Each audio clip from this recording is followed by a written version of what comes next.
आपका फिजिक्स कमजोर है, आप मत घबराइए, आप फिर भी नीट क्वालिफाई कर सकते हैं, टॉप कर सकते हैं। अब क्या आप फिजिक्स में वीक है? क्या आपके नंबर फिजिक्स में नहीं आते? Don't worry, physics is not an important subject for the NEET. Important subject for the NEET is chemistry and biology.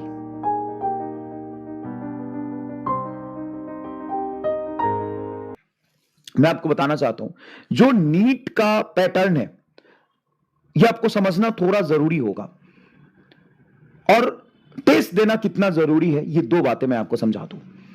पहली बात, टीचर भरोसा रखो, पेशेंस रखो, ठीक है ना। दो इंपॉर्टेंट बात और मैं बताता हूं, टेस्ट देना कितना जरूरी है ना, पहली बात।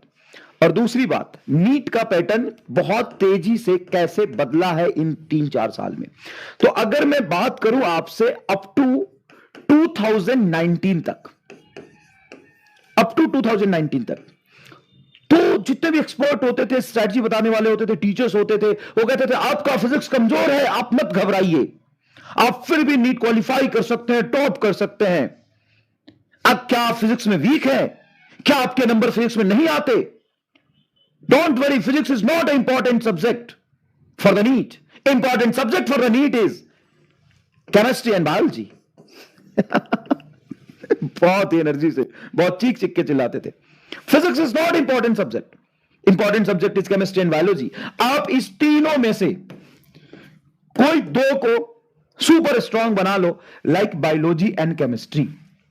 फिजिक्स अपना एवरेज भी रखो या बिलो एवरेज रखो, तो भी आप गवर्नमेंट सीट पा सकते हो, तो भी आप अच्छे नंबर ला सकते हो। टॉप तो कभी कर ही नहीं सकते। टॉप हमेशा वही करता है जो तीनों में एक्सपर्ट होता है।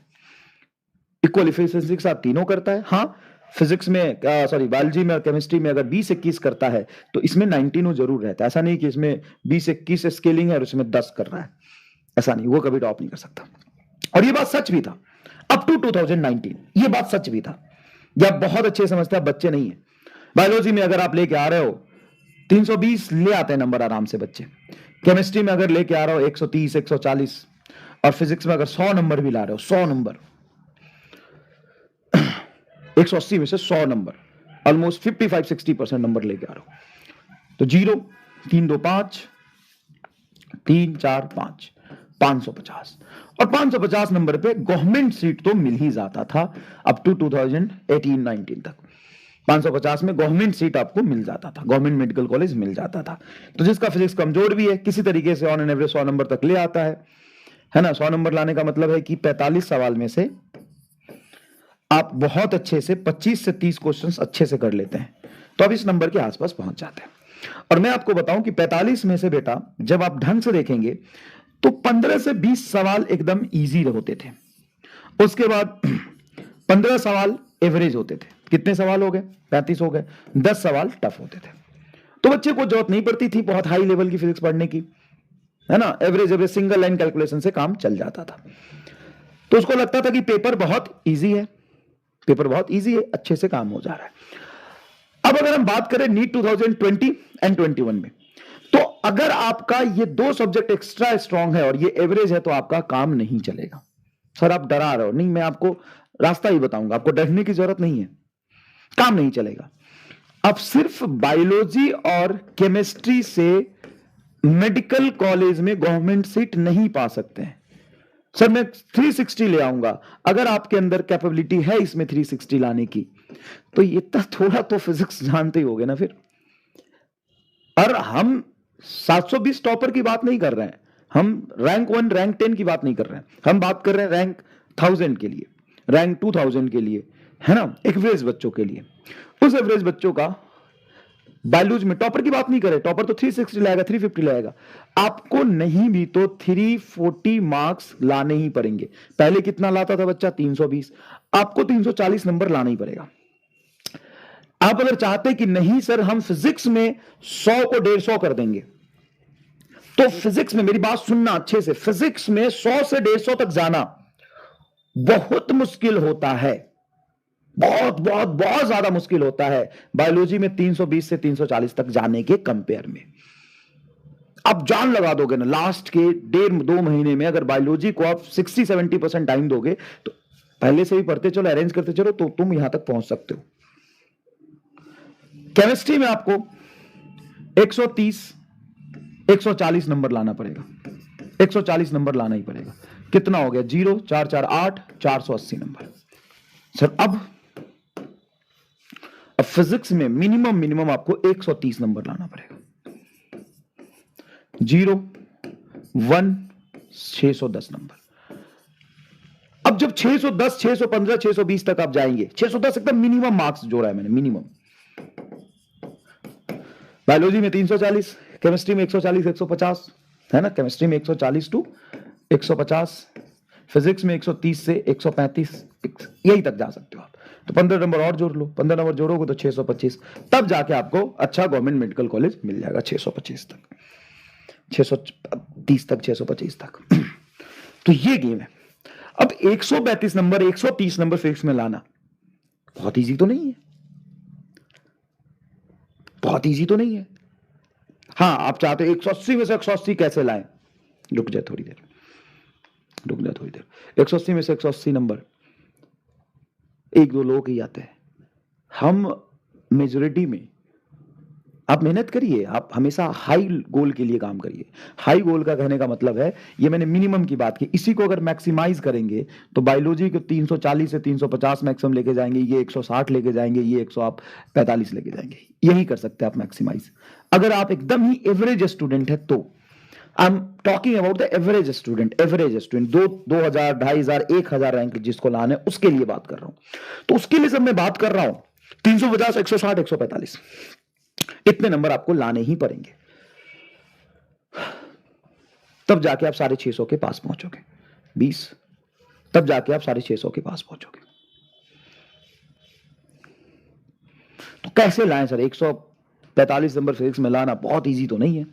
अब सुनना, 145 नंबर फिजिक्स में लाने का जो पहला बेसिक स्टेप है, पहला बेसिक स्टेप वो ये है कि आपको 99% क्लास अटेंड करना पड़ेगा। अगर आप क्लास स्किप कर रहे हैं, छोड़ रहे हैं, तो आप यहां तक कभी पहुंच ही नहीं सकते। दूसरी बात, पहला स्टेप ये है, 99% क्लास अटेंड करना पड़ेगा। दूसरा, all basic concept and basic formula आपको टिप पे याद होना चाहिए। Basic formula and basic concept of 99% chapter. Sir 99% इसलिए लिख रहा हूं क्योंकि 100% इफिशिएंसी होती नहीं। तो आपको 99% चैप्टर्स के ना बेसिक फॉर्मूला सारे याद रहने चाहिए, रेदर देन कि आप किसी एक चैप्टर में पीएचडी कर ले। आपको लग रहा है कि नहीं साहब मेरा तो वर्क एनर्जी पावर बेकार है और मेरा ग्रेविटेशन बहुत अच्छा है, तो आप ग्रेविटेशन में समय देते जा रहे, ऐसा नहीं चलेगा। आपको सारे बेसिक फॉर्मूला, बेसिक कंसेप्ट याद होने चाहिए। इसके लिए आप क्या कर सकते हैं कि एक शॉर्ट नोट्स बनाइए, एक पेज पे एक चैप्टर का सारे छोटे छोटे फॉर्मूला लिख दीजिए और ऐसे ऐसे 15 पेज बना लीजिए। 15 पेज बना लीजिए, 15 पेज को दीवार पे चिपका दीजिए। 30 पेज है, 30 चैप्टर है ना, 15 चैप्टर अभी फिजिक्स में हो गए हैं, 15 चैप्टर और होंगे। जैसे होते जा रहे हैं ना, उसके सारे छोटे छोटे फॉर्मूले, छोटे छोटे रिटन वर्ड्स में एक A4 साइज के पेपर में लिख लीजिए। समझ में आया? और उसको दीवार पे पिन कर दीजिए। पूरा चिपकाने की जरूरत नहीं, पिन कर दीजिए, दीवार पे पिन कर दीजिए। और मंडे को सुबह उठते हैं, ट्यूसडे को, थर्सडे को, फ्राइडे को सुबह उठते ही उस फॉर्मूला लिख ले कि आज लॉज ऑफ मोशन के सारे छोटे छोटे फॉर्मूले देख लिए। वेंसडे को उठिए, सुबह उठ के सारे छोटे छोटे फॉर्मूले देख लीजिए। ये काम आपको करना ही पड़ेगा। सबसे पहली बात यही है कि जब तक आपके दिमाग में सारे बेसिक कंसेप्ट, सारे फॉर्मूले नहीं रहेंगे ना, तब तक कुछ नहीं कर सकते। नीट के अगर 2021 के भी पेपर देखेंगे तो उसमें 2-3 ही ऐसे सवाल इसमें मल्टीपल कंसेप्ट यूज हुए हैं। लेंदी मैथमेटिक्स तो किसी में भी यूज नहीं हुआ है, 1-2 क्वेश्चन को छोड़ दे अगर हम। 47 क्वेश्चंस तो ऐसे थे जिसमें लैंग्वेज ही थोड़ा मुश्किल है, नहीं तो कैलकुलेशन एकदम इजी था। बताओ ना, तुम बताओ कितना length, integration, differentiation, mathematical calculation कितने सवाल में यूज हुए? नहीं हुए हैं साहब, नहीं हुए हैं। थर्ड रेगुलर रिवीजन हो गया। इससे शॉर्ट नोट्स बना लिया, रेगुलर रिवीजन रखते जा रहे। बच्चे कहते सर रिवीजन नहीं हो पा रहा। रिवीजन करना बहुत बड़ी काम नहीं है। और हाँ, नोट्स आपके खुद के होने चाहिए। पड़ोसी के नोट से आप कभी भी अच्छा रिवीजन नहीं कर सकते। आपको बहुत अच्छा रिवीजन करना है, कितना टाइम लगता है? क्या तुम्हें रॉकेट साइंस बनाना है? तू चंद्रयान 5 बनाने जा रहा है। How to make short notes, how to make rocket, how to make hydrogen bomb. अरे बड़ी बड़ी बातें क्यों कर रहे हैं? बहुत बड़ी चीज थोड़ी ना है। अपने आपने क्या किया कि नोट्स निकाला, एनएलएम का नोट्स निकाला, एनएलएम में जो छोटा छोटा पॉइंट है, छोटा छोटा फॉर्मूला, उसको लिखते चले गए, लिखते चले गए, लिखते चले गए। सारे क्वेश्चन तो करने नहीं है, मेजोरिटी नोट्स में क्या है, क्वेश्चन ही तो ज्यादा है, कंसेप्ट और फॉर्मूले थोड़ी ना ज्यादा है। उसको लिखते चले गए, लिखते चले गए, लिखते चले गए, लिखते चले गए, छोटे छोटे ट्रिक्स लिखते चले गए, एमआर स्टार के नोट्स बनाते चले गए और छोटे छोटे फॉर्मूला लिखते चले गए। एक पेज में हो जाएगा ये। बात तो ऐसे करते हो कि हाउ टू सर, कैसे बनाए सर, शॉर्ट नोट्स आप ही दे दो। रॉकेट साइंस बनाना है क्या यार, खुद के बनाओ। मुझे लगता है कि 4 घंटा लगेगा एक चैप्टर का शॉर्ट नोट्स बनाने में। बहुत अच्छे से बनाओगे तो, बहुत अच्छे से बनाओगे तो रिवीजन करते चलो, नोट्स बनाते चलो। तीसरी बात, टेस्ट। बच्चे क्या करते हैं, जब उनका बैकलॉग होता है, रिवीजन नहीं हो पाता तो टेस्ट छोड़ देते हैं। और जहां आपने टेस्ट छोड़ा, समझ जाइए कि आप सिलेक्शन से बहुत दूर चले गए। आपको मन में ऐसा लगेगा कि आप कर लोगे, कर सकते हो, आप नहीं कर पाओगे। हजारों लाखों स्टूडेंट को हर साल हमने देखा है, उसको लगता है कि चलो कोई बात नहीं, मैं पढ़ लेता हूं, टेस्ट नहीं। अरे तुम्हें साल भर 6 महीने 8 महीने मिले थे ना पढ़ने के लिए, तब पढ़ना था। टेस्ट के समय में अगर तुम ये सोच रहे हो कि हम पढ़ेंगे, हाँ, हर चीज का सही समय दिया हुआ है। उस समय पे तुम सोचते हो कि नहीं हम पढ़ेंगे, तो भाई साहब ब्लंडर मिस्टेक कर रहे हो, ब्लंडर नहीं होगा, खत्म, यहीं पे सिलेक्शन खत्म। हर एक एक सिलेक्टेड स्टूडेंट से, हर एक एक रैंकर बच्चे से जाके पूछा, बात करते, किसी ने टेस्ट नहीं छोड़ा है। और हर वो बच्चा जो जिसका नहीं हो पाया, हम पूछते हैं टेस्ट दिया था, नहीं सर टेस्ट नहीं दे पाए थे। बच्चा कहता है सर सर सर राय लेता है, सर मैं ये सोच रही हूं। अरे तू सोचना बंद कर, पढ़ना शुरू कर। कि टेस्ट की तैयारी नहीं हो तो टेस्ट छोड़ देता हूं, तब तक मैं रिवीजन कर ले, तो नहीं हो पाएगा। टेस्ट देने से बेटा ये पता चलता है कि आप में कितनी कमियां हैं। सर बहुत ज्यादा कमी पता चल गया, काम करिए उस पर। मान लीजिए आपको कमी पता ही नहीं चल रहा है, आप अंधेरे कमरे में बैठे हैं और अपना काम किए जा रहे हैं, अंधेरे कमरे में अंधेरे में तीर चलाए जा रहे हैं, कुछ भी पढ़े जा रहे हैं, मन को संतुष्टि देते जा रहे हैं, इससे कुछ नहीं होगा जब तक आप टेस्ट नहीं देंगे। टेस्ट में 300 नंबर आ रहे हैं ना, कोई बात नहीं, आने दे, उसको इंप्रूव कर, धीरे धीरे धीरे धीरे धीरे धीरे इंप्रूव कर।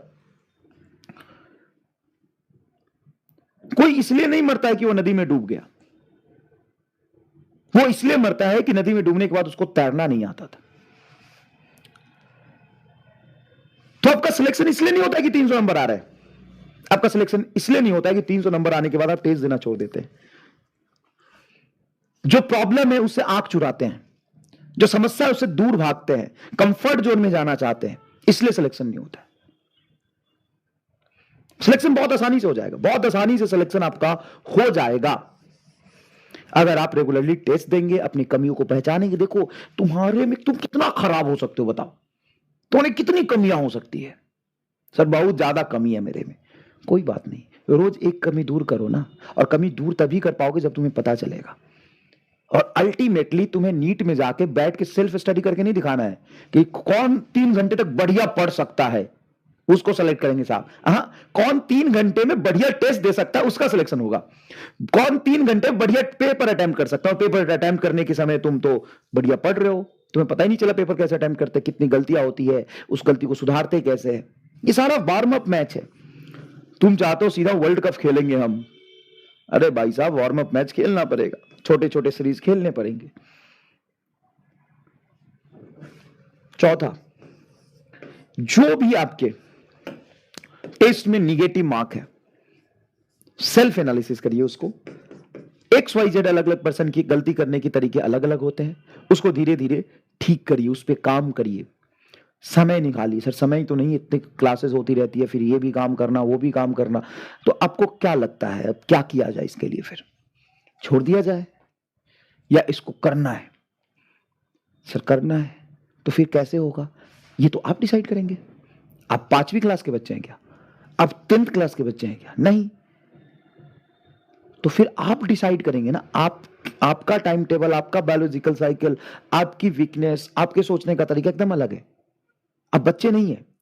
अब अगर तुम इस बार सेलेक्ट हो जाओगे, मेडिकल कॉलेज में चले जाओगे, फिर वहां की पढ़ाई को कैसे मैनेज करोगे? और उसके 4 साल बाद तुम डॉक्टर बन जाओगे, फिर किससे स्ट्रैटेजी पूछोगे कि पेशेंट देखने का स्ट्रैटेजी बताइए? हाँ, ये तुम्हारी लाइफ है, तुम्हारी प्रॉब्लम है, तुम्हें खुद संघर्ष करना पड़ेगा। कैसे करेंगे? अपने इंटेंशन से करेंगे।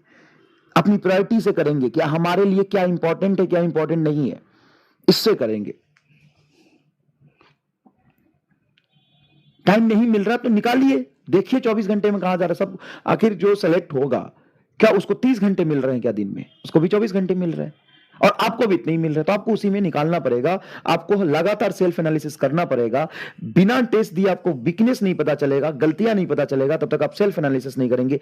300 नंबर आ रहा है ना, अभी 6 महीने हैं, तो रोज हर टेस्ट में सिर्फ 10-10 नंबर गोल लेके चलेगा। 300 से तेरा 500 कभी नहीं आ सकता, चाहे तू कितना पढ़ ले। तेरे 300 आ रहे, तू टेस्ट छोड़ दे, पढ़ने लग जा, खूब पढ़ने लग जा, मेहनत कर, टेस्ट दे, फिर 300 ही आएंगे, 500 नहीं आ सकते। जब तेरे नंबर 300 आ रहे थे तो क्यों आ रहे थे, उसको एनालिसिस कर, कुछ ना कुछ गलती होगा। सब 20 गलतियां ऐसी, तो एक पे काम कर, एक को ठीक कर, 305 आएंगे।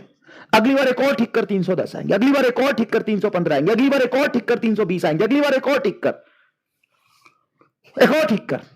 100 गलतियां हैं, कोई बात नहीं, एक एक पे काम कर, एक एक पे काम कर। 100 गलतियों पे एक साथ आप काम नहीं कर सकते, लेकिन अगर पता है कि 100 गलती है तो एक गलती को आइडेंटिफाई करके उस पर आप काम कर सकते हैं और आप सक्सेसफुल होंगे। अब इस चीज को समझने की कोशिश करिए।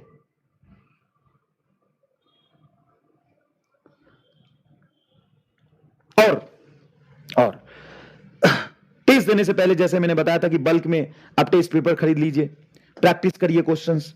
आपको कम से कम नहीं भी तो 10,000 सवाल, 10,000, 8,000, 10,000 सवाल फिजिक्स में सॉल्व करने पड़ेंगे। सर इतना कैसे हो पाएगा, तुम ऑलरेडी कर चुके हो 4-5 हजार। तो कानामेटिक्स मैंने कितने सवाल कराए थे, 250-300। तुमने टेस्ट दिया था, डीपीपी किया था, कितने सवाल हो गए, 500-700 हो गए। ऐसे ऐसे करके तुमने 13 चैप्टर पढ़ लिए, 5,000 तो तुमने कैसे कर लिए। इसका मतलब यही है कि क्लास ढंग से करो। जब मैं कहता हूं तुम्हें 8,000 सवाल सॉल्व करने पड़ेंगे, इसका मतलब है कि तुम सिर्फ क्लास कर लो ना। 30 चैप्टर पढ़ा रहे, अगर 30 चैप्टर में हर चैप्टर में 200 सवाल करा रहा हूं, मान ले सिर्फ 200 सवाल करा रहा हूं, 30 चैप्टर है और मैंने 200 सवाल कराए, तो कितने सवाल हो जाएंगे बताओ? 3 दूना 6, 1 2 3, 6,000 सवाल हो गए। उसका तुम टेस्ट देते हो, डीपीपी देते हो गए। ये बड़ी बात है क्या?